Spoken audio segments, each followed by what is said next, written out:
السلام علیکم ورحمۃ اللہ وبرکاتہ۔ 3 دن میں بخار ختم۔ جس کسی کو بخار ہو، جس قسم کا ہو، اس نسخے کو استعمال کرنے سے انشاءاللہ 3 دن میں اس کا بخار جاتا رہے گا۔ 1 پیالہ دودھ اور 1 چمچ میں ملنگا لینا ہے، جو گرمیوں میں شربت میں استعمال ہوتا ہے۔ صاف کر کے دودھ میں ملا کر رات کو سونے سے پہلے استعمال کریں۔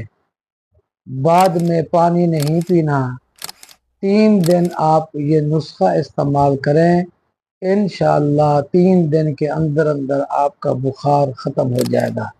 جو بھی بخار والا ہے، آگے آپ اس کو صدقہ جاریہ سمجھ کر اس کو شیئر بھی کریں تاکہ لوگ اس کو استعمال کریں۔ جتنا زیادہ لوگ استعمال کریں گے آپ کو بھی ثواب ملے گا۔ اللہ ہم سب کو آگے شیئر کرنے کی توفیق عطا فرمائے۔